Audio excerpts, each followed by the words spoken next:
La grava del largo y sinuoso camino de entrada anunció su llegada mucho antes de que el sedán negro apareciera. Cada crujido bajo sus neumáticos era una pequeña explosión en el profundo silencio del campo, un sonido que parecía vibrar a través del suelo de madera de la cabaña y llegar hasta la médula de mis huesos. Me quedé paralizada ante la ventana de mi dormitorio, con los dedos aferrados al encaje descolorido de la cortina que mi abuela había cosido con sus propias manos décadas atrás. Eso era todo. Julián. Había regresado tal como lo había prometido hacía 3 años. 3 años después él y mis padres conspiraron para expulsarme a este rincón olvidado del mundo, a esta cabaña que olía a tierra húmeda, libros viejos y a mi propia desesperación. El recuerdo de mi destierro no era una cicatriz. Era una herida que se negaba a sanar, abierta para siempre por la implacable soledad.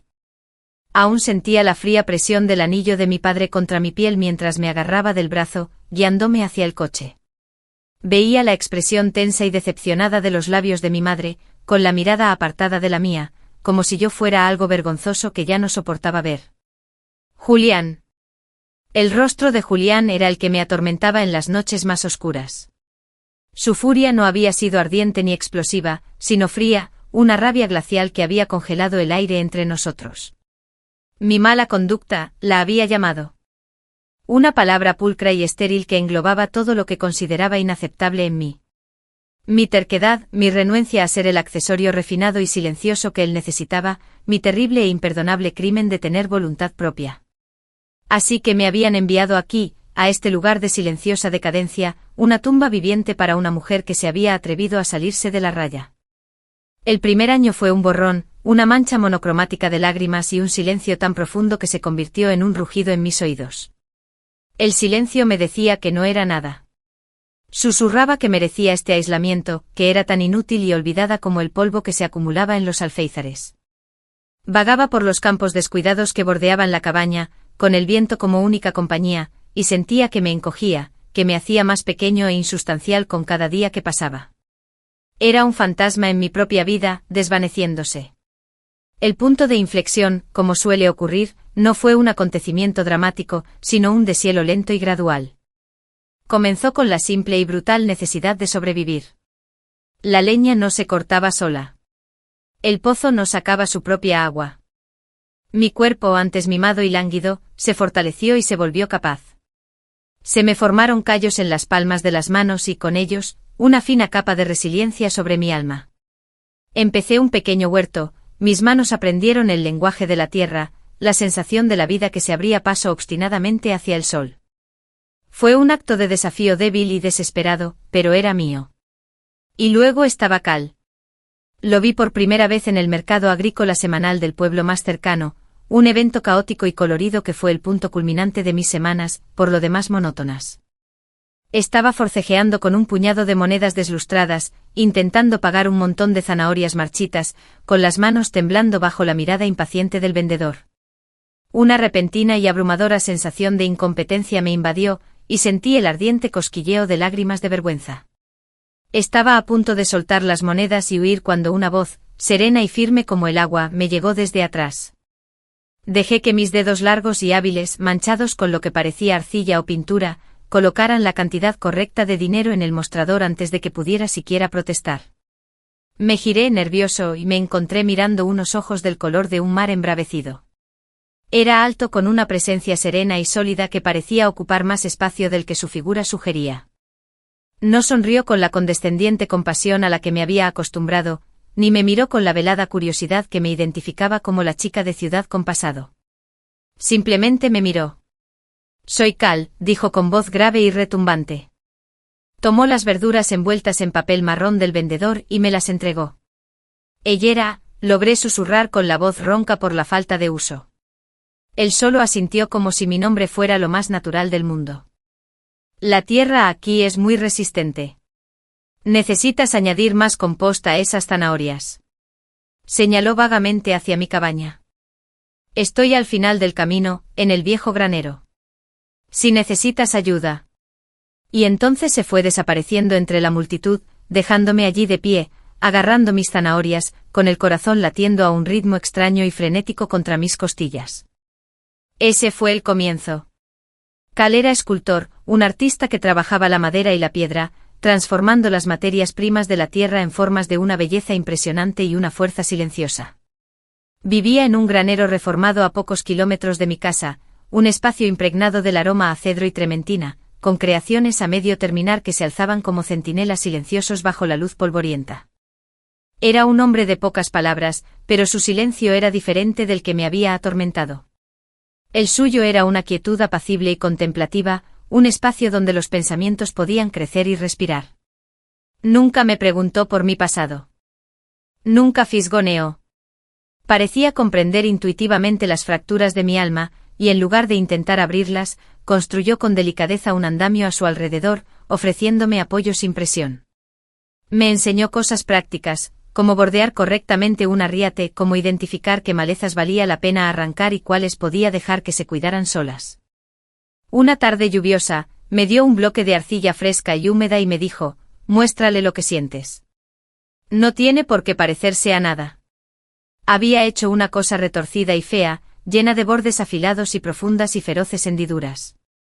Lo observó un buen rato con la cabeza inclinada, y luego dijo, bien. Ahora sabes cómo se ve por fuera. Me estaba ayudando a dar forma al caos que llevaba dentro, a exteriorizar el dolor para que finalmente pudiera empezar a verlo. Lentamente, bajo la calidez paciente e inquebrantable de su mirada, comencé a deshacerme. El nudo apretado y temeroso en mi pecho comenzó a aflojarse. Aprendí a reír de nuevo, un sonido crudo y sobresaltado al principio que con el tiempo se volvió genuino, brotando de un lugar que creía muerto. Vio las partes de mí que Julian había intentado borrar sistemáticamente. Mi terquedad, mis opiniones férreas y a menudo incómodas, mi amor por el arte desordenado, vibrante y sin aprobación. Y no solo las toleraba, sino que las apreciaba. No solo me amaba, sino que me enseñó a amar la persona que era, la persona en la que me estaba convirtiendo. Nuestro amor no era una epopeya dramática y arrolladora con música. Era tranquilo y sólido, construido en los momentos cotidianos, sin importancia. Comidas sencillas compartidas, largos paseos por los campos al anochecer donde no necesitábamos hablar, su mano encontrando mi espalda mientras estaba de pie frente a la estufa, una simple caricia que me decía, estoy aquí. No estás sola. Fue en este capullo de seguridad que él había construido a mi alrededor, esta frágil y hermosa pieza que habíamos construido juntos, que me di cuenta de que estaba embarazada. El miedo fue inmediato y paralizante, una ola de frío que arrasó con todo el calor que con tanto esmero había reunido. Un hijo, otra vida, un vínculo permanente e innegable con un mundo que ya me había rechazado. ¿Qué diría Julián? ¿Mis padres? Esta sería la confirmación definitiva de mi mala conducta, un escándalo viviente que jamás podrían ocultar. El pánico me atenazaba la garganta. Apenas estaba empezando a recuperar el equilibrio, ¿y ahora esto? Parecía una broma cósmica, una treta cruel para volver a hundirme. Esperé una semana, mientras el secreto crecía en mi interior como una pesada carga de plomo. Finalmente, una noche en que la luna era una fina franja en un cielo de terciopelo negro, se lo conté. Estábamos sentados en el tosco banco de madera fuera de su granero, viendo las luciérnagas bailar en el prado. Me temblaban tanto las manos que tuve que juntarlas en mi regazo. Cal, empecé a decir con un susurro. Ahí hay algo. Se giró hacia mí con el rostro sereno en la penumbra. Esperó. Estoy embarazada. Las palabras quedaron suspendidas en el aire entre nosotros, duras y aterradoras. Me preparé para su sorpresa, para su decepción, para las preguntas prácticas que harían añicos la hermosa ilusión que habíamos estado viviendo. Pero su rostro experimentó una transformación que recordaré hasta el día de mi muerte. La calma habitual en sus ojos tormentosos no se quebró. Se encendió.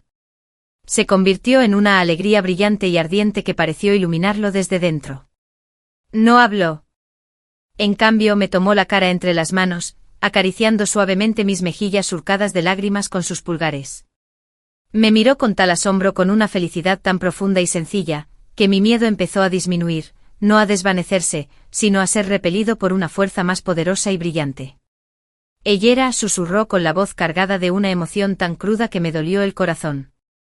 Esta es una bendición. Nuestra bendición. Y en ese momento le creí. El miedo no desapareció, pero se le unió algo más, algo feroz, primario y poderoso. Un amor protector que jamás supe que podía poseer.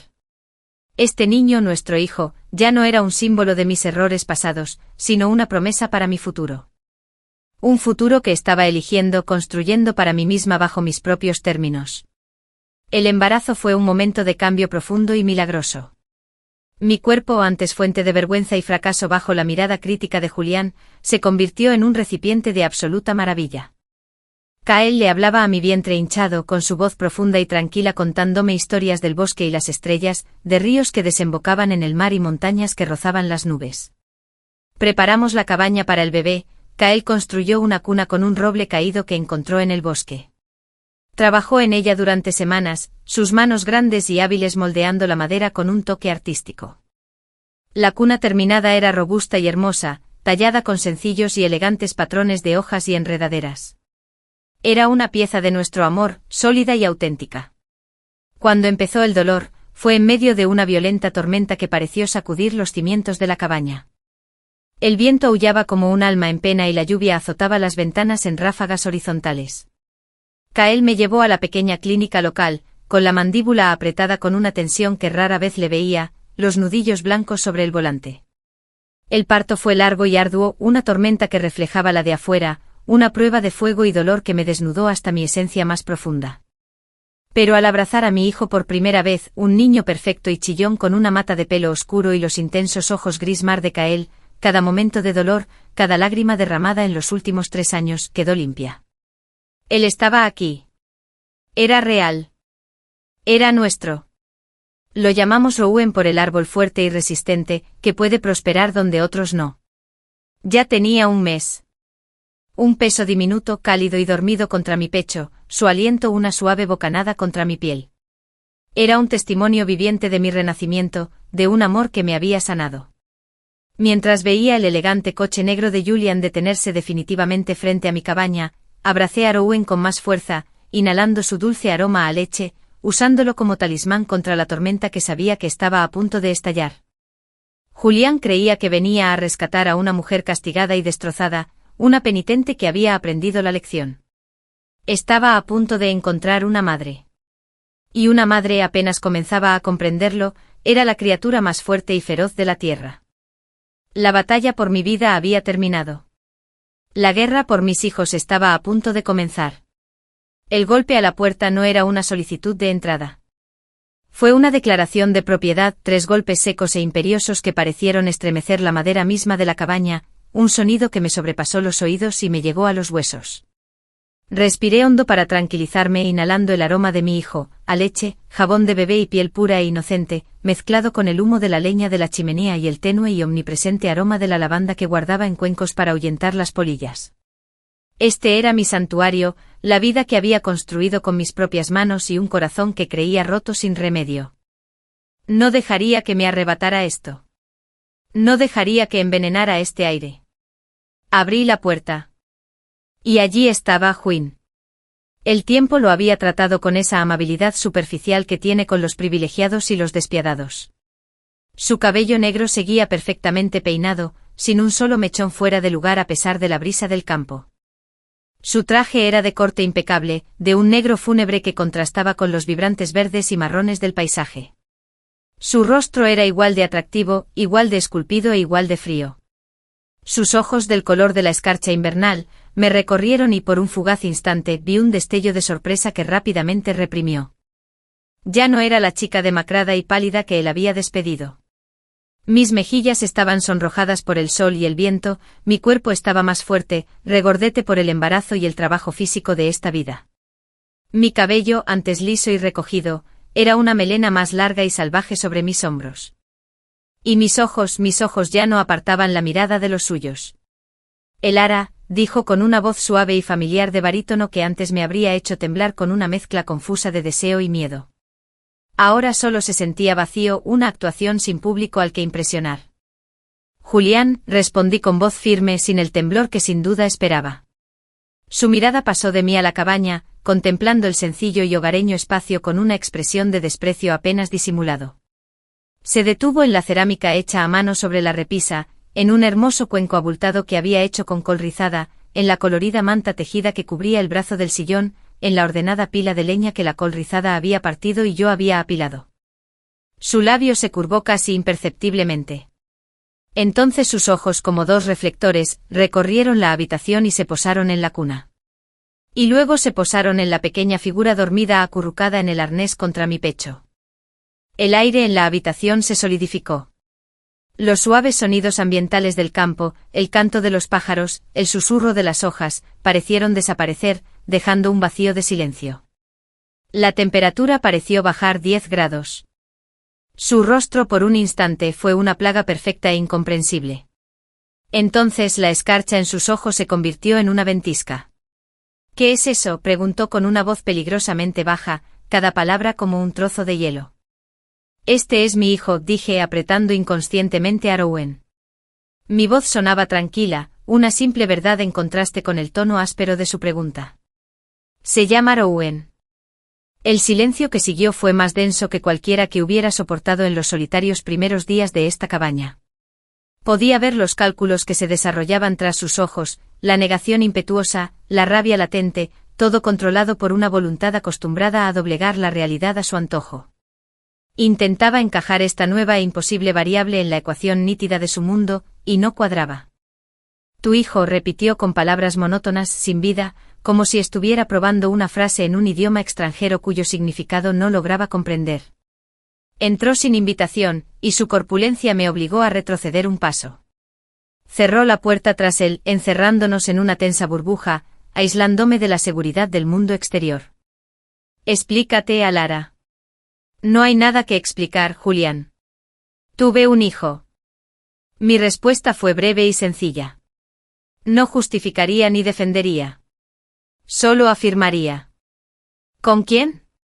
La pregunta fue un latigazo que atravesó la silenciosa habitación. ¿Algún granjero de la zona? ¿Un comerciante?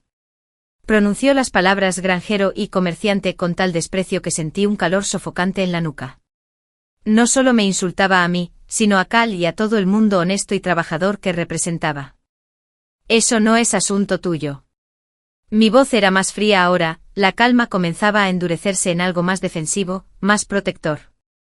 Es asunto mío, espetó, su control se quebró por un segundo, un atisbo de furia cruda bajo la superficie pulida. Te envié aquí para reflexionar, para expiar. No para degradarte aún más. Dio un paso hacia mí, con la mirada fija en el rostro dormido de Rowen con una especie de fascinación horrorizada. Esto es mentira. Has tomado prestado al mocoso de algún campesino para castigarme, para hacer un escándalo. Sus palabras eran tan absurdas, tan completamente ajenas al profundo y devorador amor que sentía por el niño que tenía en brazos, que casi se me escapó una risa amarga e incrédula. Estaba patologizando mi maternidad, reduciéndola a una táctica en un juego que ya no me interesaba. Es mi hijo Julián. Mi sangre. Me miró fijamente, su incredulidad era una fuerza tangible en la habitación, un muro que estaba construyendo entre nosotros. ¿Esperas que me crea eso? ¿Tú que ni siquiera podías defenderte? ¿Quién necesitaba que yo tomara todas las decisiones para guiarte en cada paso? ¿Tuviste un hijo fuera del matrimonio? Esta es tu idea de venganza. Es patético y Yara. No respondí. Solo lo miré, dejándole ver la determinación en mi rostro, las nuevas líneas de fuerza que la adversidad y la alegría habían tallado allí. Dejándole ver que la mujer que creía poseer, la mujer cuyo espíritu había intentado quebrantar, se había ido. En su lugar estaba alguien a quien no conocía. Su expresión pasó de la incredulidad a una fría y estratégica evaluación. El hombre de negocios reafirmándose ante su amante despechada. No importa, dijo señalando a Rowen con la mano, como si estuviera espantando una mosca. Podemos arreglar esto. Podemos poner al niño en algún sitio. Una agencia de adopción de renombre. Una familia sólida y estable lejos de aquí. Habrá una generosa donación, por supuesto, para garantizar su bienestar. Todo se manejará con discreción. Nadie tiene por qué enterarse. Un miedo gélido, más gélido que cualquiera de sus miradas, me recorrió la espalda. Hablaba en serio. De verdad creía que podía deshacerse de mi hijo. De Mir Owen. Como si fuera un mueble incómodo. Una mala inversión que se podía descartar. Hablaba de mi hijo con la misma eficiencia distante con la que hablaría de una fusión empresarial. No dije las palabras simple, definitiva y absoluta.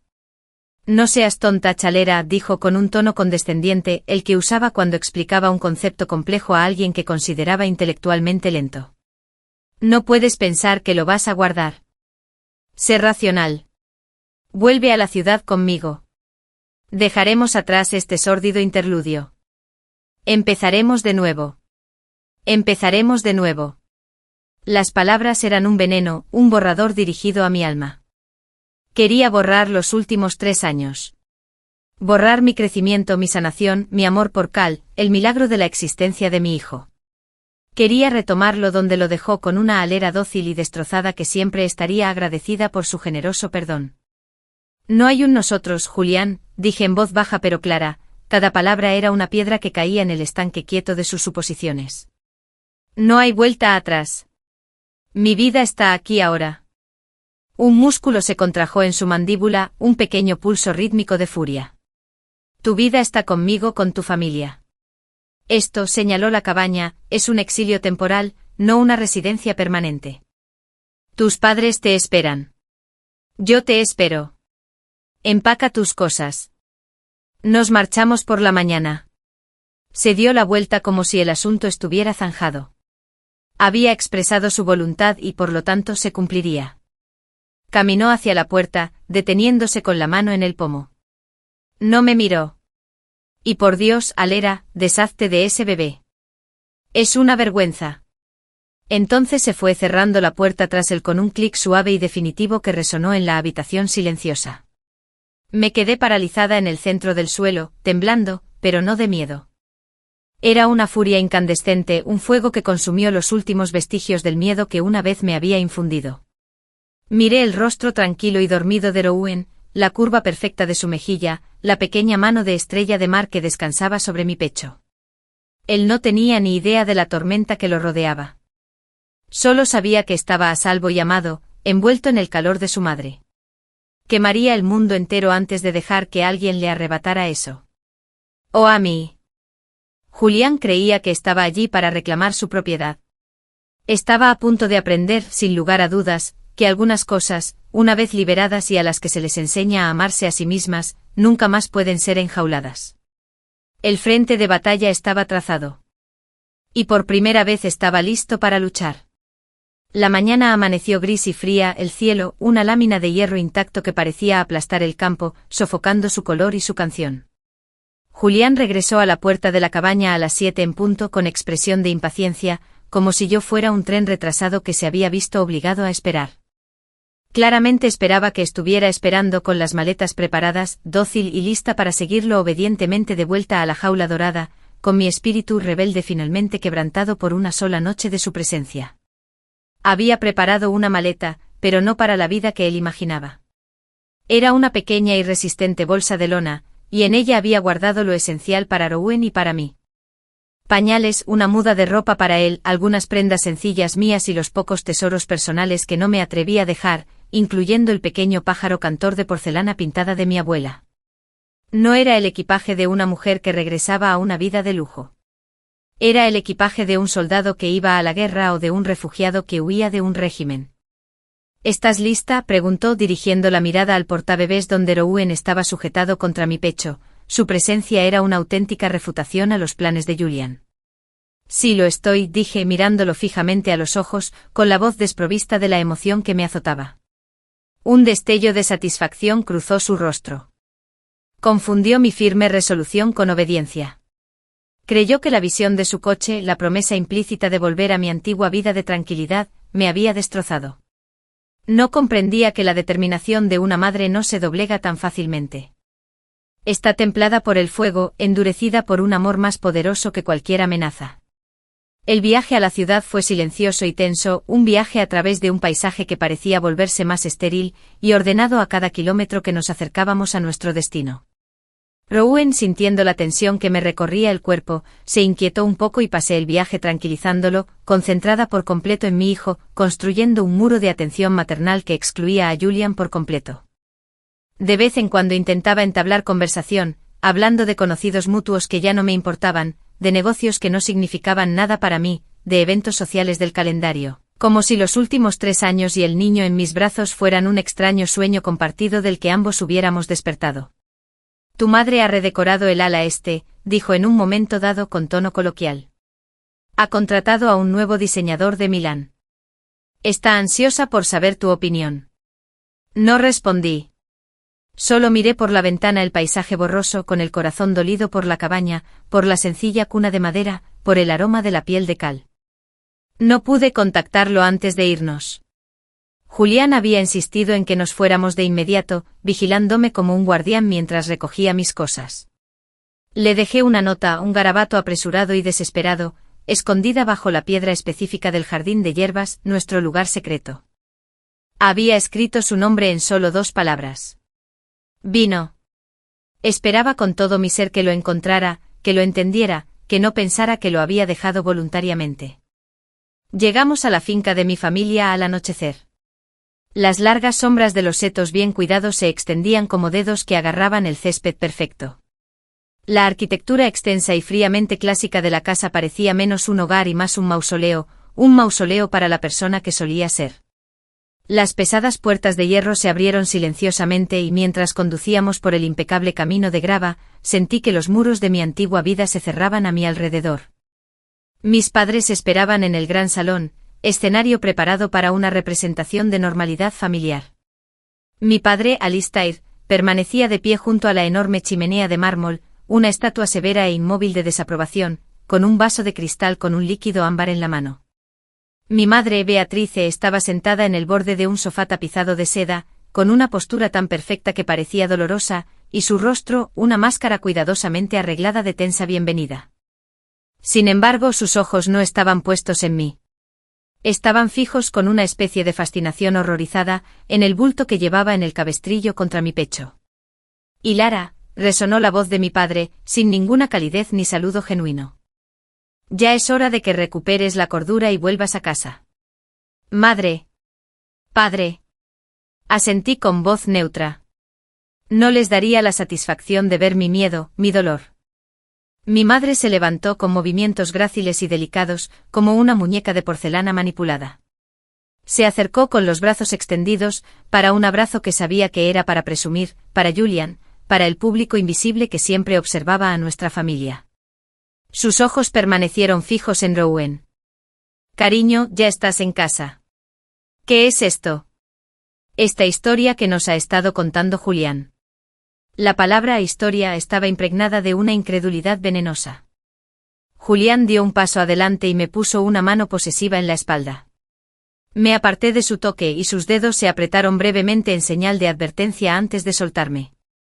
«Me temo que ha sido testaruda», dijo con un tono de exasperación y cansancio, como si estuviera tratando con una niña recalcitrante. «Insiste en que el niño es suyo». «Un último y dramático acto de rebeldía, supongo». «No es un cuento ni una actuación», dije, mi voz cortando el aire opulento y sofocante de la habitación. «No dejaría que enmarcara esto. Este es mi hijo Rowan. Tu nieto». La palabra nieto flotaba en el aire entre nosotros, horrible e impactante. Mi madre se llevó la mano a la garganta, con los ojos abiertos de par en par, casi aterrorizada. «Lara, no seas grosera», susurró, pálida. «No puedes hablar en serio. No puedes esperar que creamos, que aceptemos». «Hablo completamente en serio». El rostro de mi padre se ensombreció, una nube de tormenta se cernió sobre sus rasgos afilados.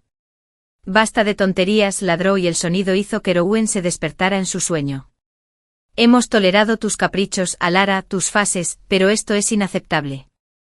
No traerás a un hijo bastardo a esta casa ni lo presentarás como nuestro heredero. No lo permitiremos». La palabra bastardo fue un golpe físico, una bofetada. Sentí que la cuidadosa compostura que había construido durante el viaje se quebraba, y una furia defensiva me invadió. «Se llama Rowan», dije con la voz temblorosa por la rabia contenida. Es mi hijo. Y se queda conmigo. No, no se queda, dijo Julián con tono tajante sin admitir réplica. Miró a mi padre y a mi madre, una comunicación silenciosa entre los tres, un frente unido contra mí. Resolveremos esto de una vez por todas. No podemos seguir adelante con esto. Esta ambigüedad se cernía sobre nosotros. Los días siguientes fueron una pesadilla de hostilidad silenciosa y presión psicológica manifiesta. Julián se había mudado al ala de invitados, una presencia constante y amenazante en la casa. Mis padres se negaban a reconocer la existencia de Rowen. Si lloraba, salían de la habitación sin pensarlo o subían el volumen del televisor. Las comidas eran silenciosas y agonizantes, y se esperaba que yo comiera con ellos, pero empecé a comer sola en mi antigua habitación, con la exquisita comida con un sabor a ceniza en la boca. El aislamiento en casa era, a su manera, más profundo que en el campo. La presión se presentaba de maneras sutiles y no tan sutiles. Mi madre dejaba con indiferencia sobre mi tocador folletos de prestigiosos internados infantiles en zonas remotas, cuyas páginas satinadas mostraban niños sonrientes y anónimos. Mi padre solía disertar en la mesa con una voz que pretendía transmitir la importancia del legado familiar, de una reputación intachable, de los sacrificios necesarios para mantener una cierta posición social. El método de Julián era más directo, más invasivo. Una tarde me acorraló en la biblioteca, una habitación que siempre me había encantado, pero que ahora parecía una jaula de juicios encuadernados en cuero. He hecho averiguaciones, dijo sin preámbulos, con las manos metidas en los bolsillos, la viva imagen de la autoridad. Hay una pareja en Suiza muy respetable, incapaz de tener hijos propios. Son ricos, discretos y de excelente cuna. Al niño no le faltaría de nada. Estaría bien educado y bien cuidado. Es la solución más elegante para todos. La mejor solución para ti. Escupí mi ira, que finalmente se desbordó. Estaba paseando a un animal enjaulado. Así que puedes esconder esto bajo la alfombra y fingir que nada de esto pasó. Así podrás recuperar a tu inmaculado y obediente tesoro, sin el incómodo recordatorio de su humanidad. Rowen no es un problema que haya que resolver, Julian. Él no es un eso. Es mi hijo. Entrecerró los ojos, su paciencia se agotaba visiblemente. Tu apego a esta situación es irracional, Alara. Es una respuesta hormonal, un truco biológico, nada más. No estás pensando con claridad. Estás siendo sensible. Una prueba de ADN lo resolverá. He organizado que un médico privado venga a casa mañana. Es discreto. Prueba de ADN. El insulto definitivo. La prueba científica definitiva que necesitaba para aferrarse a su fantasía de que todo era un truco elaborado, una mentira que yo perpetuaba. Una parte de mí quería gritar, negarle esta violación definitiva de nuestro vínculo. Pero otra parte, una parte más fría y estratégica que Cal había ayudado a forjar, vio una oportunidad. Que tenga sus pruebas. Que encargue sus pruebas y llame a sus médicos. Que vea la verdad incontrovertible, escrita en blanco y negro, firmada por un hombre con bata de laboratorio. Dejó que todo su mundo de negación se derrumbara sobre su propia cabeza. Lo miré a su absoluta e inquebrantable confianza en su propia versión de la realidad, y sentí una oleada de algo cercano a la lástima. Estaba tan seguro, tan arrogantemente seguro de que podía controlarlo todo, incluso la biología misma. Bien, dije con voz gélida y cuerpo rígido. Hazte la prueba. El médico vino al día siguiente, un hombre con el rostro demacrado, las manos frías y un aura de distanciamiento clínico que evitaba mirarme directamente a los ojos. El proceso fue rápido y humillante. Tomó una muestra del interior de mi mejilla, con un toque impersonal. Luego se giró hacia Rowen, que dormía en mis brazos. Le dio un codazo a la boquita de mi hijo para despertarlo, haciéndolo gemir, y también le limpió la mejilla con fuerza. La violación, la fría intrusión en el tranquilo sueño de mi bebé, me llenó la vista de furia. Julián observó todo el procedimiento con una mirada satisfecha, casi petulante, como si ya hubiera triunfado, como si la verdad que ansiaba escuchar con tanta desesperación estuviera a punto de confirmarse. Mientras el médico preparaba su botiquín, Julián se volvió hacia mí con una mirada triunfal. Cuando lleguen los resultados y confirmen lo que ya sé, firmarás los papeles de adopción. Será rápido y sin dolor. Y entonces el ara se acercó bajando la voz hasta convertirse en un murmullo íntimo y amenazante.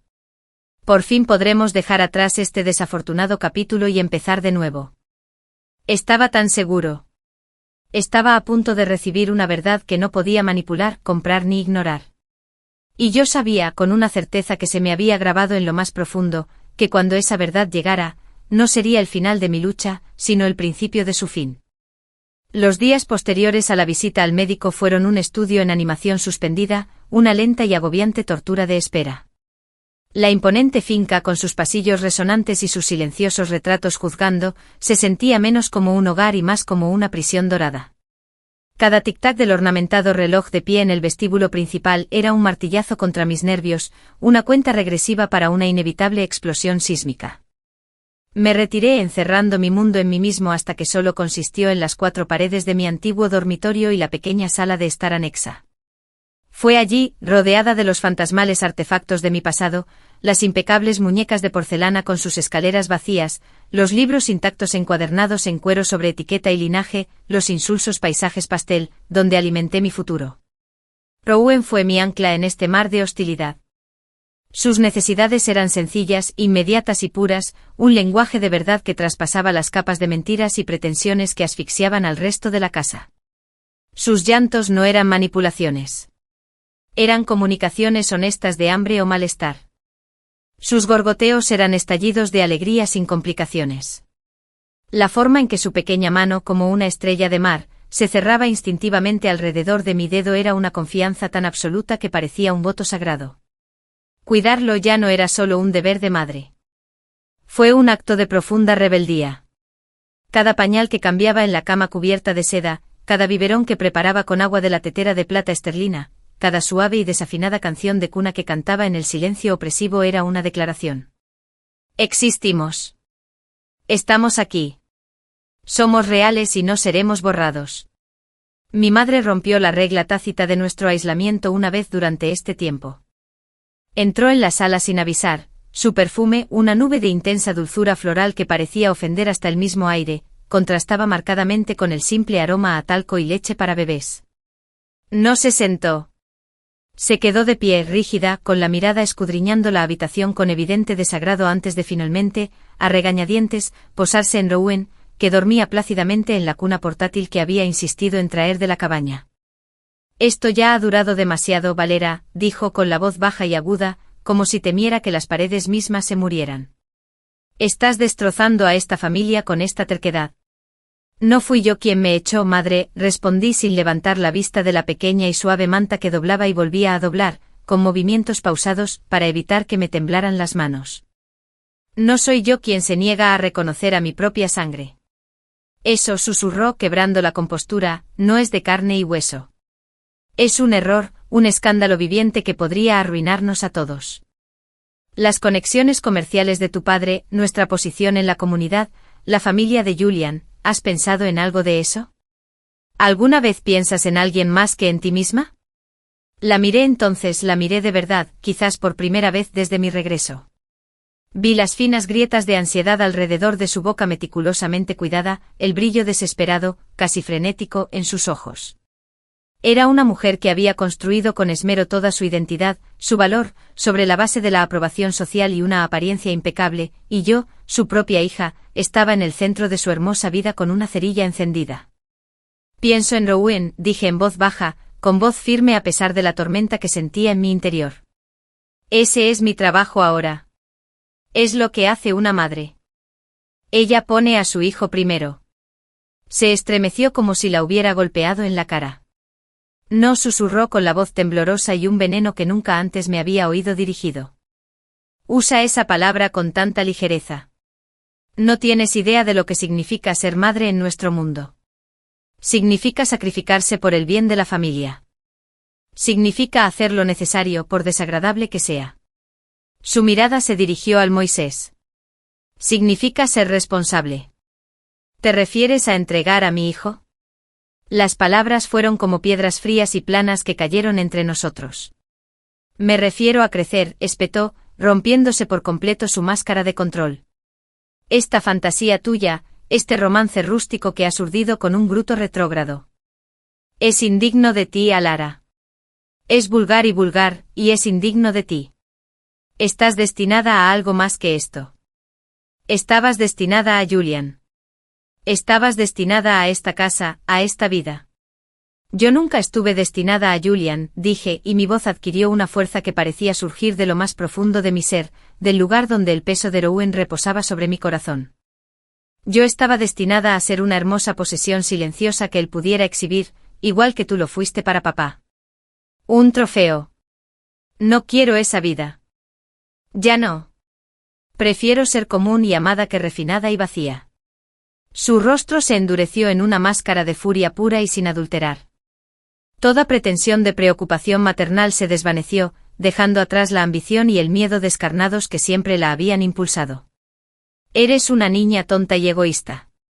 Una niña que juega a ser adulta. Cuando lleguen los resultados de esas pruebas, harás lo que se espera de ti. Renunciarás a ese bebé, te casarás con Julián y por fin te comportarás como una hija de esta casa. O no serás nada en absoluto. ¿Me entiendes? Nada.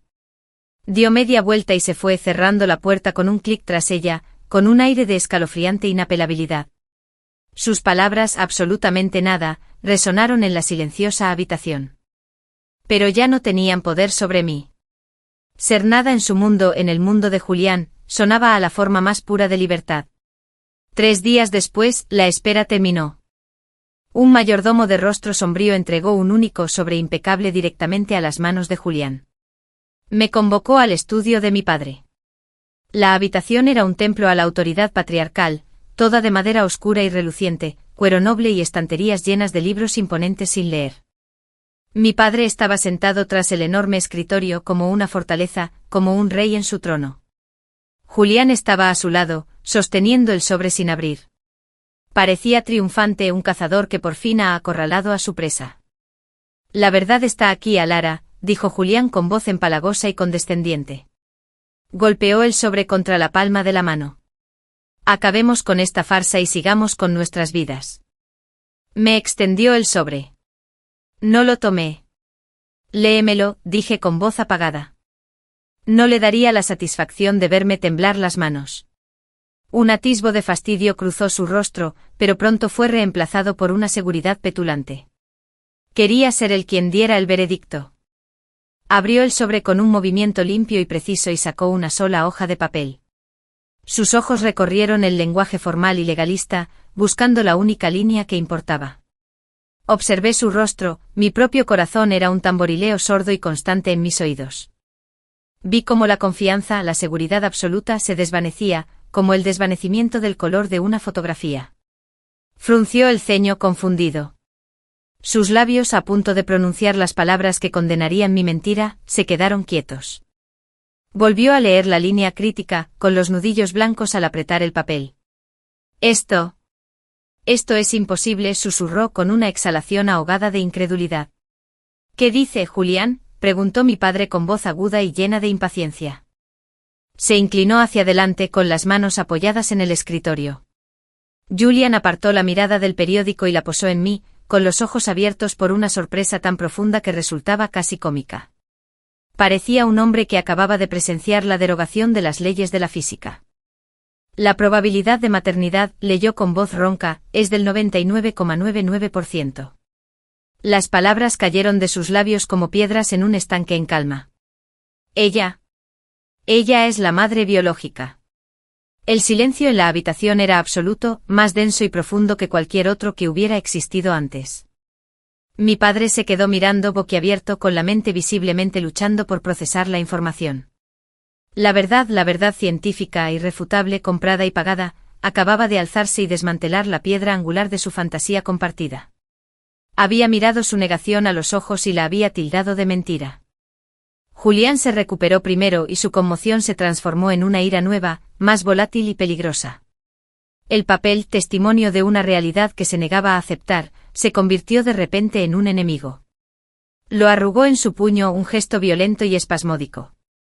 No cambia nada, rugió con un sonido anormalmente alto en el estudio silencioso y solemne. ¿Me oyes, Alara? Nada. Esta confirmación de tu prostitución no cambia nada. El niño sigue vivo. Empezaremos de nuevo. No toleraré al bastardo de otro en mi casa, bajo mi techo. Sus palabras pretendían herir, dominar, reafirmar el control mediante una fuerza de voluntad brutal. Pero lo único que sentí fue una calma profunda y purificadora. La batalla había terminado. Había jugado su última carta, la de la cruda realidad, y había perdido. No le quedaba donde esconderse. Lo cambia todo, Julián, dije con voz tranquila pero cristalina, atravesando su furia. Significa que ya no tienes excusas, ni mentiras tras las que esconderte, ni dudas científicas. Rowan es mi hijo. Yo soy su madre. Y no voy a renunciar a él. Ni por ti. Ni por mis padres. No para nadie. Volví la mirada hacia mi padre que seguía conmocionado con el rostro ceniciento. Me voy de esta casa. Hoy. Pero antes quiero lo que me pertenece. Mi padre parpadeó intentando cambiar de tema, pasando de los resultados de ADN destrozados a mi exigencia. ¿De qué hablas? Las cosas de mi abuela. Su joyero de oro rosa con incrustaciones de nácar. El fajo de cartas de mi abuelo, atado con la cinta de seda azul. El pájaro cantor de porcelana que ella misma pintó. Tú y mi madre me lo quitaron cuando me enviaron lejos. Dijeron que no era lo suficientemente responsable para cuidarlo, que necesitaba recuperarlo. Los quiero de vuelta. Son míos. Siempre fueron míos. El rostro de mi padre se ensombreció. Un nubarrón regresa. No es momento para tus sentimentalismos. Fue la única vez que lo interrumpí, algo que jamás me había atrevido a hacer en esta habitación, delante de este hombre. La hija que se habría acobardado se había ido. No pregunto, padre. Te lo digo. Tendré los recuerdos de mi abuela. Hoy. Ahora. Lo vi entonces en sus rostros, la aterradora comprensión que se abría paso. La mujer que estaba frente a ellos no era la hija dócil y desconsolada que habían exiliado. No estaba suplicando. No estaba negociando. Estaba afirmando un hecho. Me había forjado en el fuego del exilio y me había templado en el amor feroz de la maternidad, y ya no temía su desaprobación, su dinero ni sus amenazas. El equilibrio de poder en la habitación, en esta casa, en mi vida, acababa de cambiar irrevocablemente. Y por primera vez, lo tenía todo bajo mi control. El aire en el estudio de mi padre estaba cargado con el polvo de ilusiones destrozadas. El empalagoso aroma a cuero viejo y whisky fino ahora solo olía a descomposición. Mi padre, Alistair, permanecía sentado tras su imponente escritorio. Pero la fortaleza había sido violada, sus defensas demostradas como ineficaces ante la simple y brutal verdad de una prueba de ADN. Parecía viejo, repentina e irrevocablemente viejo, las profundas arrugas de su rostro ya no eran indicios de autoridad, sino grietas de confusión y rabia impotente. Julian era un hilo conductor de pura furia, paseándose por el intrincado estampado de la alfombra persa, con la bola arrugada de los resultados de la prueba aún agarrada en su puño, con los nudillos blancos. No harás tal cosa, logró decir mi padre por fin, con un gruñido bajo y áspero sin su fuerza habitual. Subirás y te tranquilizarás. Hablaremos de esta situación, como personas racionales, cuando te hayas calmado. Nunca he estado más tranquilo, respondí, y era la pura verdad. Una claridad glacial se había apoderado de mí, congelando los últimos vestigios de miedo y duda. Y no hay nada que discutir. Mis condiciones son sencillas e innegociables. Quiero las pertenencias de mi abuela, y luego me largo de esta casa y de sus vidas para siempre. Sus condiciones, espetó Julián, deteniéndose para mirarme con odio manifiesto. No estás en posición de negociar, Alera. No tienes nada. Ni dinero, ni recursos, ni amigos que se atrevan a contradecirme a mí o a tu padre. ¿Qué crees que harás? Regresa a esa casucha, a ese escultor. Pronunció la palabra como si fuera sinónimo de alimaña. Sí, pronuncié la palabra, simple, austera e inflexible. Quedó flotando en el aire entre nosotros, una declaración de guerra y una constatación de hechos. Esta admisión pareció enardecerlo aún más, impulsándolo más allá de la furia hacia una especie de cálculo aterrador y despiadado. Quemaré esa cabaña hasta los cimientos antes de dejarte volver con él, dijo con la voz reducida a un susurro mortal. Lo arruinaré. Me aseguraré de que nunca vuelva a vender su patética chatarra. Lo hundiré tanto en demandas y deudas que deseará no haberte visto nunca. ¿Me entiendes? Lo destruiré. Un miedo gélido, el primer escalofrío genuino que sentía desde que entré en la habitación, me inundó el corazón. Le creí. Julian tenía la riqueza, los contactos y la crueldad vengativa para desmantelar sistemáticamente la vida de Kael, su carrera, todo lo que había construido con sus propias manos. No podía permitir que eso sucediera. Mi libertad no podía comprarse con su destrucción. Tenía que ser más inteligente, tenía que protegerlo mientras luchaba por nosotros. Entonces no volveré a la cabaña, dije con la mente acelerada, adaptándome, construyendo un nuevo plan sobre la marcha. Pero aún así me voy. Y sigo tomando lo que me corresponde. Me di la vuelta y salí del estudio sin decir una palabra más, dejándolos a ambos sin palabras. No fui a mi habitación a empacar la ropa fina que me habían comprado. Fui al salón privado de mi madre, el santuario de su existencia cuidadosamente organizada. La conocía. Su sentimentalismo solo era comparable a su paranoia y su necesidad de control. Se habría llevado las cosas de mi abuela, jamás se habría resistido a su belleza y su poder simbólico, pero no las habría guardado en un ático polvoriento. Las querría cerca bajo su control, pero también escondidas, un trofeo secreto de su dominio sobre la memoria de mi abuela y sobre mí. La sala estaba exactamente como la recordaba. Un santuario para el gusto y las apariencias, un escenario para una actuación de elegancia natural. Todo era seda pálida, delicadas antigüedades y un arreglo perfecto. No había escondites obvios. Nada de cajones desordenados, ni armarios abarrotados. Pero conocía a mi madre. Era una criatura de hábitos rígidos, de patrones y códigos. Toda su vida era una serie de ellos, códigos sociales, códigos de seguridad. La combinación de su vida era una serie de números y letras que creía que solo ella podía descifrar. Pensé en ella, pensé de verdad en lo que la motivaba. Su propio cumpleaños era demasiado obvio, demasiado común. ¿El cumpleaños de mi padre? No, era algo común. ¿Su aniversario? Quizás, pero lo sentían demasiado conjunto, demasiado parte de su fachada pública. Este era su secreto, su pequeño juego de poder. Sería algo profundamente suyo, algo en lo que solo ella pensaría, un código que reforzaría su propia narrativa. Y entonces me golpeó con la fuerza de un golpe físico. Su apellido de soltera.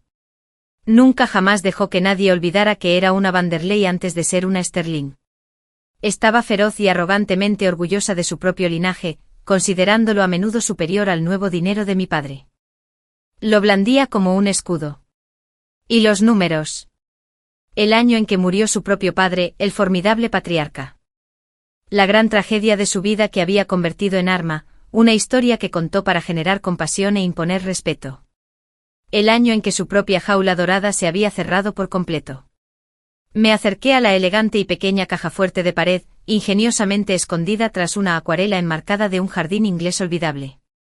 Mis manos estaban perfectamente firmes. El miedo había desaparecido, reemplazado por una determinación fría y firme. Escribí las letras de su apellido de soltera, seguidas del año de la muerte de su padre. Vigneron 965. La caja fuerte emitió un suave y satisfactorio clic metálico, y la pesada puertecita se abrió. Dentro, sobre estantes forrados de terciopelo, estaban los fragmentos robados de mi alma. El joyero de oro rosa de mi abuela, con su incrustación de nácar reflejando la luz. El grueso fajo de cartas con la caligrafía extravagante y cariñosa de mi abuelo, atado con una cinta de seda descolorida. El pequeño pájaro cantor de porcelana, exquisitamente pintado, que me regaló por mi 10º cumpleaños, una muestra de su fe en mi propio espíritu. Verlos allí encerrados como contrabando, como secretos vergonzosos, me llenó de una nueva y ardiente oleada de fuerza. No eran simples objetos. Eran mi vínculo con un amor diferente, mi prueba de que la autenticidad y la devoción feroz habían existido en esta familia antes de que la asfixiaran el decoro y la fría ambición.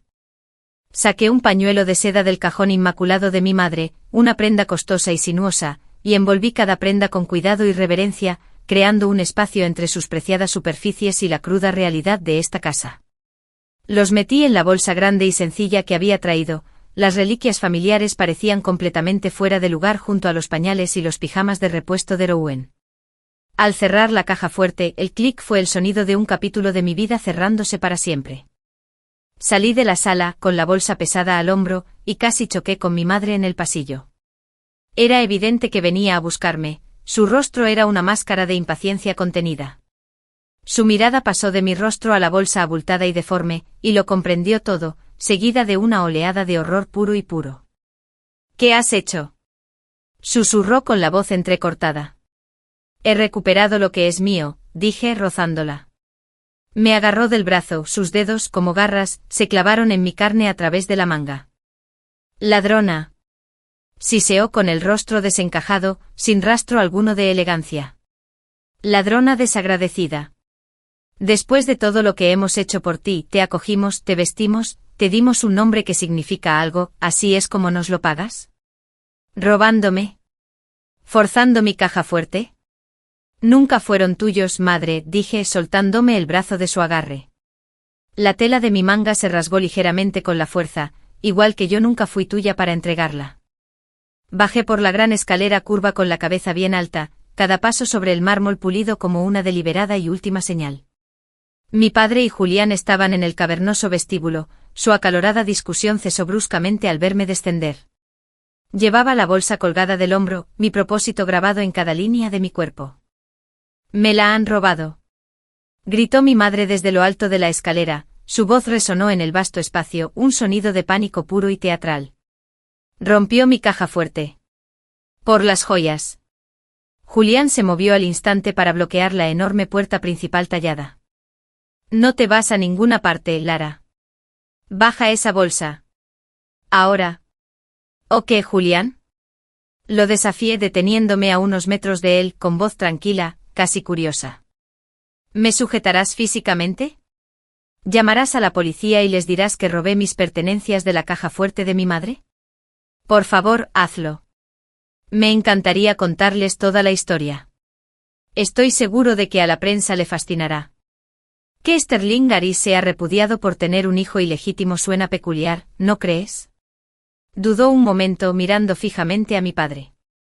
La amenaza del escándalo público de trapos sucios expuestos a la vista de todos era el único lenguaje que todos entendían, la única fuerza mayor que sus voluntades individuales. Déjala ir, dijo mi padre con la voz hueca, con una derrota que nunca antes le había percibido. Parecía un hombre cuyo mundo entero acababa de ser demostrado como arena. Si quiere tirar su vida a la basura, que lo haga. Pero que sepas esto, Lara. Me miró fijamente y por un instante la antigua autoridad volvió a sus ojos. Si sales por esa puerta, no eres mi hija. Estás repudiada. No recibirás nada de mí. Ni un centavo, ni una sola acción, ni un techo. Tú y ese niño estarán solos. No serás nada. No tendrás nada. Los miré a los tres, allí de pie, en su prisión palaciega. Mi padre, un rey cuya corona se había oxidado. Mi madre, una reina de una corte vacía y resonante. Y Julian, el príncipe que jamás obtendría su premio. Nunca fui nada para ti, solo un reflejo, dije con voz clara y sonora en el silencioso vestíbulo. Un reflejo de tu propia ambición, tu propio miedo, tu propia necesidad de control. Es un alivio liberarse por fin del cristal. Y con eso pasé junto a Julián, quien no se movió para detenerme, abrí la pesada puerta ornamentada y salí al aire fresco y limpio de la tarde. Me habían repudiado. Estaba sin un céntimo. Era libre.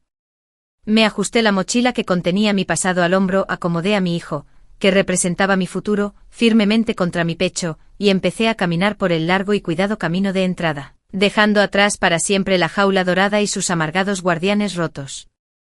El peso de la gran puerta de hierro forjado de la finca al cerrarse tras mí fue el sonido más liberador que jamás había oído.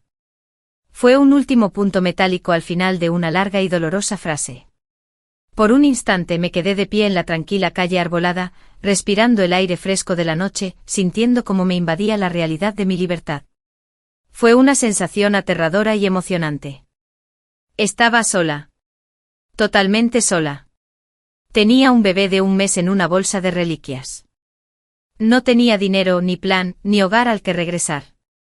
La amenaza de Julian de destruir a Cale resonaba en mi mente, como una serpiente fría enroscándose en mi corazón. No podía ir a la cabaña. No dejaría que la ira de Julian llegara hasta la puerta de Cale. Tenía que protegerlos a ambos, a Rowan y a Cale. El valor feroz que me había impulsado a salir de casa empezó a flaquear, reemplazado por un miedo práctico y persistente. ¿A dónde podía ir?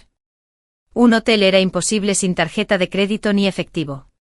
¿Un refugio para mujeres? Pensarlo me provocó un escalofrío de miedo primario, no por orgullo, sino por el terror que sentía por la frágil seguridad de Rowan en un entorno desconocido y potencialmente caótico.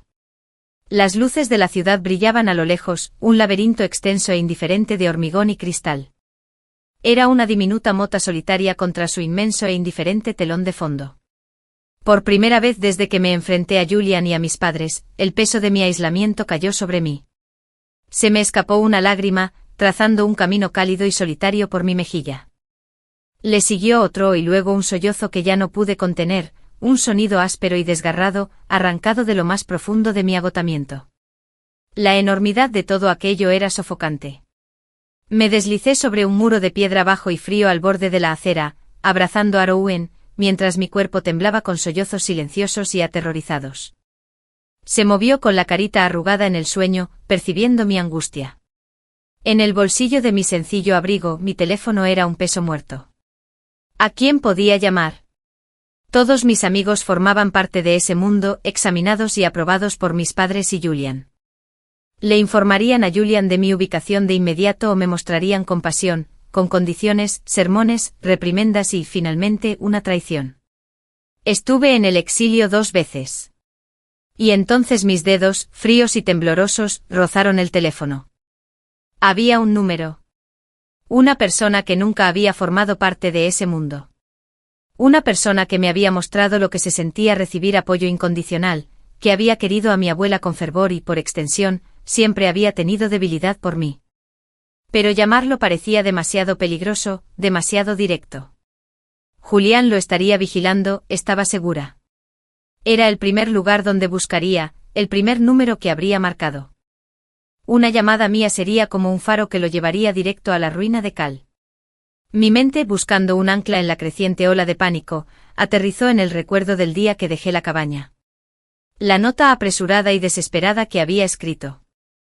Lo había escondido debajo de una piedra específica, cubierta de musgo, en el jardín de hierbas, nuestro lugar romántico y tonto para dejar mensajes si alguna vez pasaba algo, un secreto del que nos reíamos. Ahora se había convertido en mi único salvavidas. ¿Lo habría encontrado? ¿Sabía lo que estaba pasando? ¿Me estaría buscando ahora mismo? Impulsada por una desesperación que superaba mi miedo, saqué el teléfono. Mi pulgar se cernía sobre el nombre de Cal. Pero esa profunda e instintiva advertencia volvió a gritarme en la mente. Todavía no. No es seguro. Había otra persona, la única que existía completamente fuera de la esfera dorada de los Stirling y los Lee.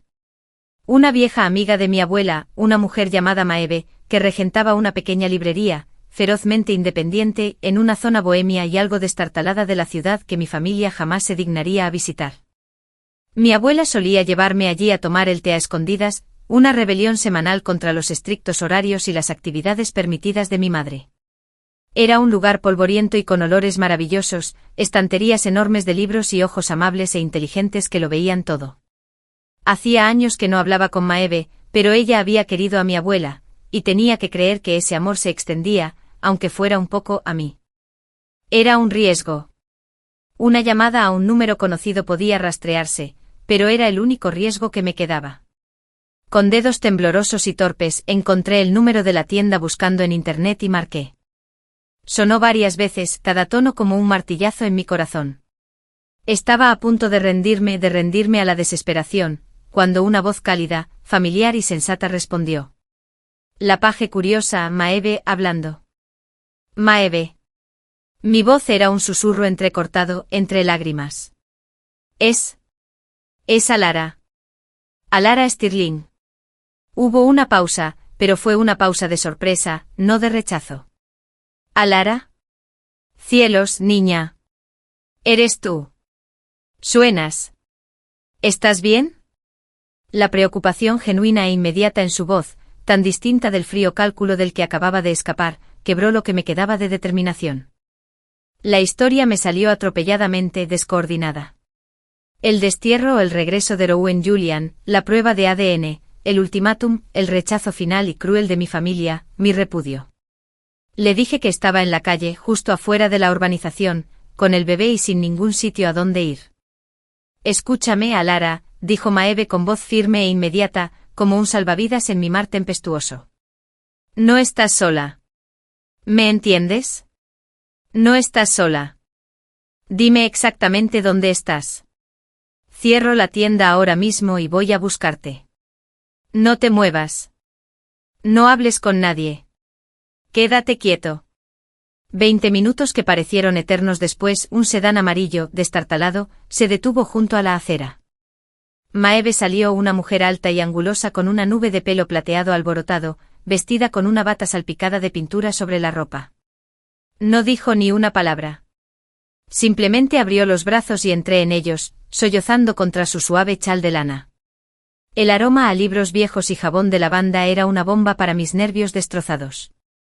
Tranquila, tranquila, querida, murmuró, dándome palmaditas en la espalda con mano firme y firme. Ya estás a salvo. Has sido muy valiente. Te llevaremos a esta pequeña casa.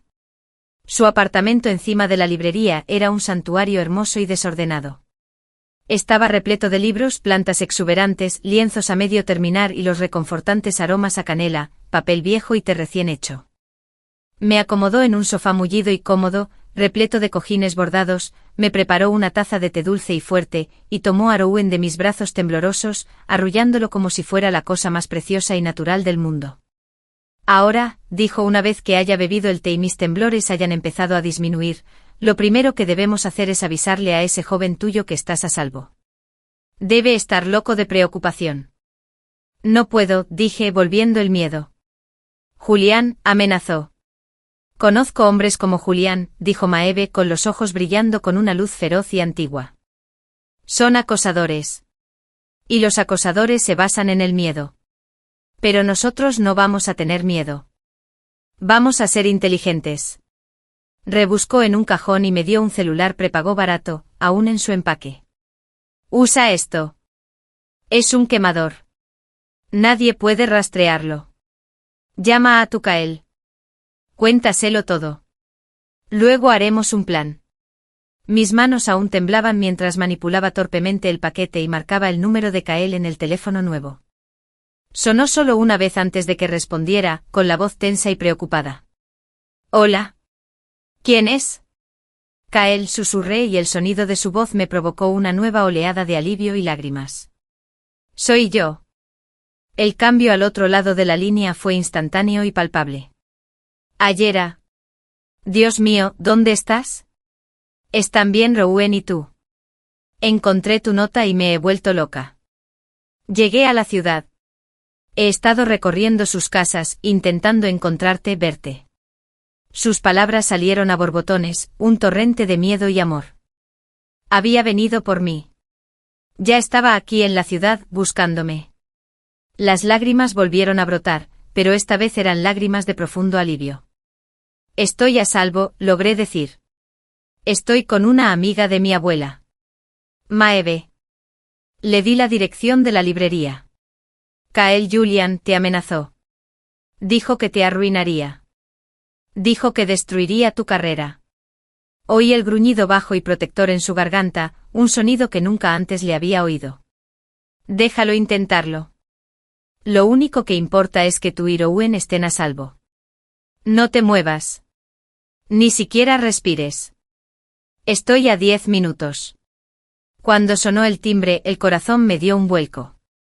Maeve fue a abrir y un momento después, Kael entró por la puerta. Parecía diferente. La calma y la quietud habituales habían desaparecido, sustituidas por una intensidad cruda y primitiva. Su ropa estaba arrugada, su cabello era un desastre y sus ojos desorbitados, con una mezcla de miedo y furia.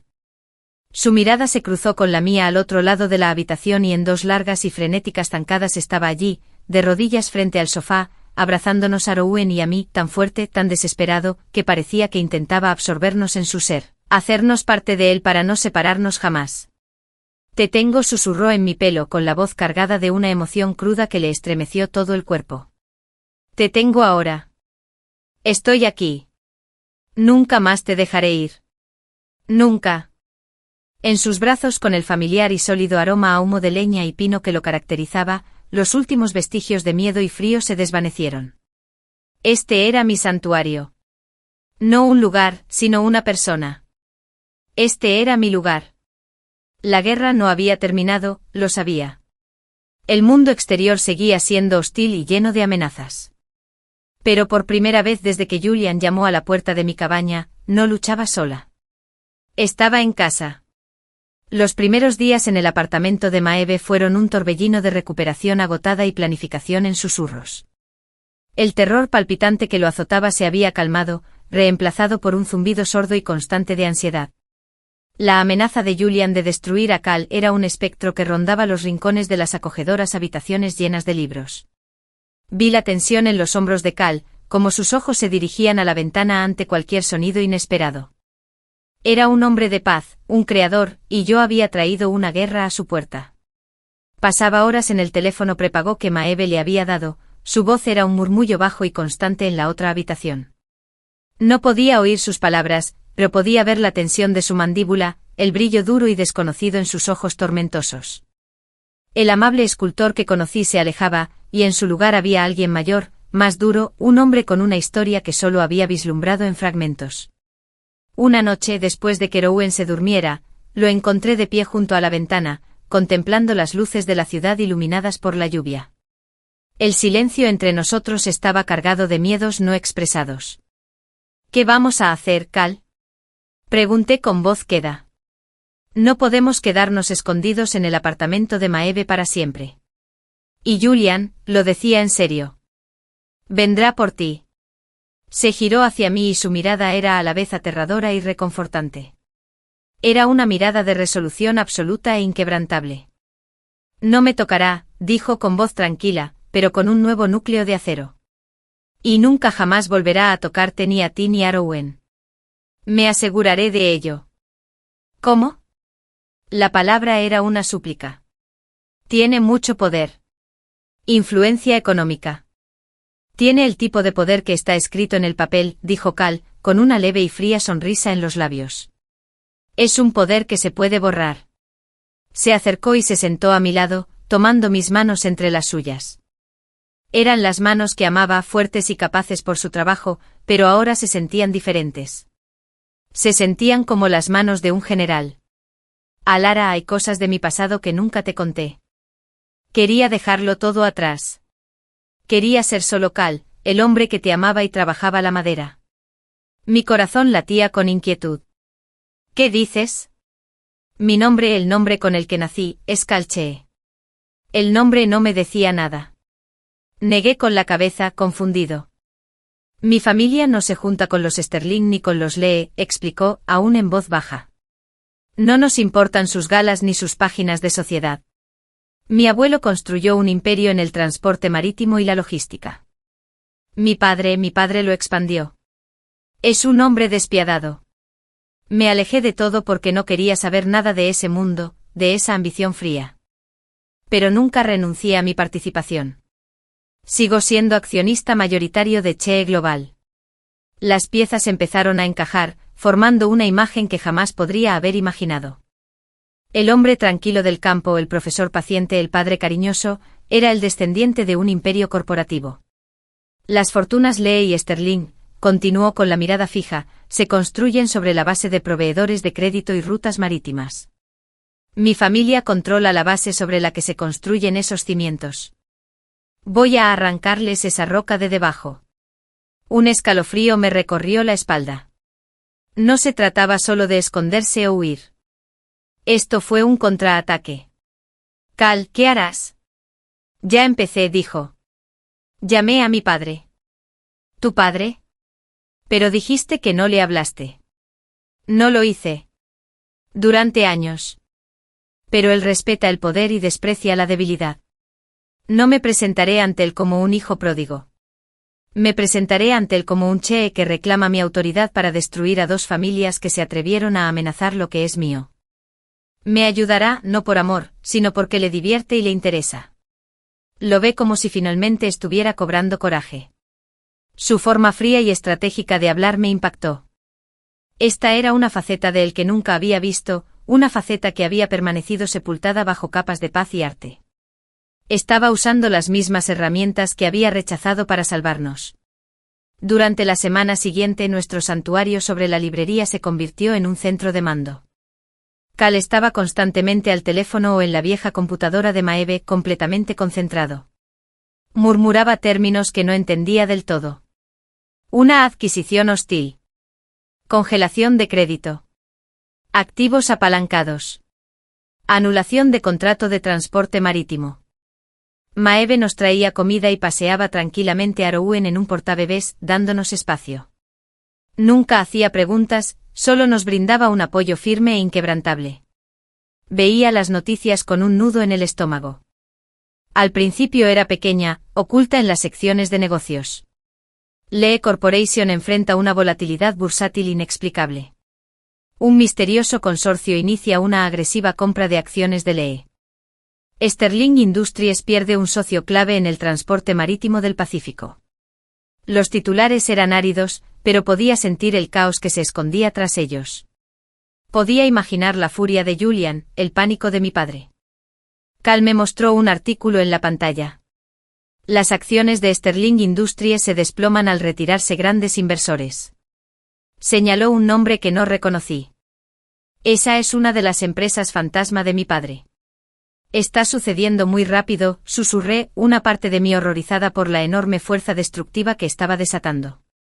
Estaban sobreapalancados, dijo con la voz desprovista de emoción. Construyeron castillos de naipes. Yo solo estoy creando viento. No era solo el dinero. Cal, con recursos que yo desconocía, contrató a investigadores privados para investigar. Negocios turbios que Julian había ocultado se filtraron a la prensa. Las prácticas contables creativas de mi padre se vieron repentinamente bajo el escrutinio de las autoridades fiscales. La ruina social fue tan rápida y brutal como la financiera. Los buitres de su mundo que antes los rodeaban, ahora los rondaban ansiosos por destrozar los restos de su reputación. Una noche volvió a estar junto a la ventana, con las luces de la ciudad centelleando abajo. Me acerqué a él y apoyé la cabeza en su brazo. ¿Ya pasó?, pregunté en voz baja. Para ellos las consecuencias apenas comienzan, dijo, rodeándome con el brazo. Pasarán el resto de sus vidas intentando recuperar lo que perdieron hoy. Nunca volverán a ser una amenaza para nosotros. Se giró hacia mí y su mirada finalmente se suavizó, el estratega dando paso al hombre que amaba. Para nosotros nuestra vida empieza ahora, una vida real, en nuestros términos. ¿A dónde iremos?, pregunté con una pregunta llena de esperanza y temor. A donde quieras, dijo besándome el pelo. En cualquier parte del mundo. Ahora tenemos los recursos. Podemos ir a un lugar donde nadie nos conozca, donde podamos ser simplemente una familia. Lo miré a este hombre que había luchado por mí con una ferocidad que jamás supe que poseía. Había usado las armas del mundo que odiaba para asegurar un futuro para el mundo que amábamos. El depredador que llevaba dentro se había desatado, no por codicia, sino por protección. Y ahora, satisfecho de haber neutralizado la amenaza, estaba listo para volver a dejarla atrás. Estaba listo para volver a ser Micael, el escultor, el padre, el hombre que construía cosas hermosas. La guerra había terminado. Habíamos ganado. Y al mirarlo a los ojos, supe que la pieza que construiríamos sería más fuerte y hermosa gracias a la batalla que habíamos librado para ganarla. 2 meses. Fue toda una vida en un abrir y cerrar de ojos. El mundo en el que nací se derrumbó en el escándalo y la ruina financiera. Sus ecos no son más que truenos lejanos en nuestra nueva vida tranquila. Kael había usado los recursos que ahora tenía a su disposición no para construir un nuevo imperio corporativo, sino para comprarnos una fortuna diferente. Una casa a las afueras de un tranquilo pueblo costero, un lugar donde el antiguo bosque se encontraba con el mar salvaje e indómito. Estaba construida de madera y cristal, llena de luz, del sonido del viento entre los pinos y del implacable romper de las olas contra las rocas. Era la antítesis absoluta de la fría finca de plata de ley y mármol. El estudio de Kael era un edificio independiente, soleado y a pocos pasos de la casa principal, y los sonidos de su trabajo, el rítmico golpeteo del martillo sobre el cincel, el zumbido de una lijadora, el ocasional estallido de música, eran la reconfortante banda sonora de mi nueva pieza. Estaba creando de nuevo, no por ira ni por necesidad de proteger, sino desde una profunda y serena alegría. Rowan prosperaba, cada día estaba más regordete y alerta, sus gorjeos y arrullos llenaban las espaciosas habitaciones diáfanas. Tenía la mirada serena y observadora de Kael, y cuando sonreía, era una alegría pura y sencilla que parecía capaz de sanar todas mis heridas ocultas. Nunca hablamos del pasado. Era un libro cerrado con las páginas reducidas a cenizas. Maeve, que se había convertido en una figura querida y permanente en nuestras vidas, nos visitaba a veces, trayendo libros nuevos y noticias de la ciudad. Por ella, a regañadientes, me enteré de que la empresa de la familia Lee había sido completamente absorbida por un rival y que Julian había abandonado el país, con su reputación hecha trizas. La fortuna había desaparecido, mis padres se habían retirado a una propiedad más pequeña y sin importancia, y su círculo social se había evaporado. No había satisfacción en ello, solo un reconocimiento tranquilo y solemne de que el universo, a su manera brutal, había equilibrado la balanza. Una tarde al ponerse el sol, tiñendo el cielo de impresionantes tonos naranja intenso y violeta intenso, Kael me tomó de la mano. «Ven a caminar conmigo». Me guió por un sendero sinuoso a través del fragante bosque de pinos, con las agujas suaves bajo nuestros pies.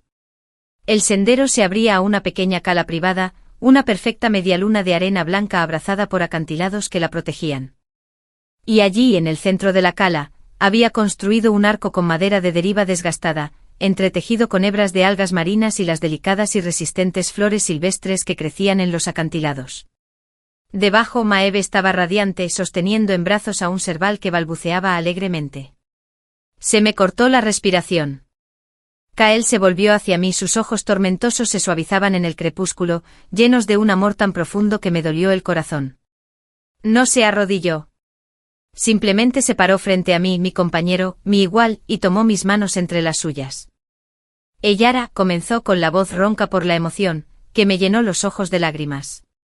La primera vez que te vi, eras el fantasma de una mujer, hecha pedazos y con gritos silenciosos. Me enamoré de la fuerza que necesitabas para seguir respirando. Te vi reconstruirte pieza a pieza, hermosa y obstinada, y me enamoré de la mujer feroz y magnífica en la que te estabas convirtiendo. Me confiaste tu corazón destrozado. Me diste un hijo. Me has dado un propósito y una felicidad que jamás creí posible. Mi vida antes de ti era un boceto, un vago esbozo. Tú y Rowan sois la escultura terminada. Eres mi obra maestra. Metió la mano en el bolsillo y sacó un anillo. No era un diamante frío y perfecto, sino una perla única y luminosa, engastada en una banda de oro y plata trenzados. No se trata de un papel, dijo. Se trata de una base. Nuestra base. Una promesa de pasar el resto de mi vida construyendo un mundo contigo, un mundo de amor, seguridad y arte. ¿Lo construirás conmigo? ¿Te casarás conmigo? Las lágrimas corrían por mi rostro, pero eran lágrimas de alegría pura y sin adulterar. No había duda, ni rastro del pasado. Solo estábamos él, yo y el futuro por el que tanto habíamos luchado. Sí, susurré con la voz entrecortada. Sí, 1000 veces sí. Me puso el anillo en el dedo y ajustó como si siempre hubiera pertenecido a él. Entonces me besó, un beso que fue una promesa, un regreso a casa y un comienzo, todo a la vez. Nuestra boda fue una semana después en la misma cala soleada. No había nadie más que nosotros, Mavis, nuestra testigo, y Rowan, quien rió y aplaudió con sus regordetas manos durante toda la breve y sencilla ceremonia. Yo llevaba un vestido sencillo y vaporoso color espuma de mar, y Cal llevaba una camisa blanca limpia, el viento le alborotaba el pelo. Pronunciamos votos que habíamos escrito el uno para el otro, promesas de compañerismo, de protección, de cuidar nuestras almas, de elegirnos siempre cada día. Los sellamos con un beso mientras la marea subía, lavando el pasado. Más tarde, sentados juntos en el porche de nuestra casa, viendo las primeras estrellas emerger como diamantes esparcidos sobre terciopelo oscuro, mi viejo teléfono, el que conectaba con mi vida pasada, vibró una vez desde el cajón donde lo guardaba, silenciado y olvidado. Luego volvió a vibrar. Y otra vez. Un aluvión de llamadas desesperadas sin respuesta. De mi madre. De mi padre. De un número que reconocí como el de Julián. Habían encontrado la manera de acercarse, quizás en su desesperación final, mientras su mundo en ruinas se derrumbaba. Pero no sentí nada. Ni rabia, ni compasión, ni un atisbo de curiosidad. Eran fantasmas de otra vida, ecos de una pesadilla de la que finalmente había despertado. Calvió mi mirada distante. No preguntó. Simplemente extendió la mano, abrió el cajón, sacó el teléfono, le quitó la batería y tiró ambos aparatos a un contenedor cerca de su escritorio. Ya no pueden hacerte daño, dijo, encontrando su mano con la mía y acariciando con su pulgar la perla de mi dedo. Nadie volverá a hacerte daño. Me incliné hacia él, apoyando la cabeza en su hombro, su calor firme y constante era una fortaleza alrededor de mi corazón. En la profunda y satisfecha quietud de la noche, con el hombre que amaba a mi lado y nuestro hijo durmiendo plácidamente dentro, tenía todo lo que necesitaría. Había sido desterrada, rota y renacida. Había sido hija, víctima, amante, madre. Ahora por fin era yo misma, completamente yo misma. Ayer. Y mi historia, nuestra historia apenas comenzaba. El fin.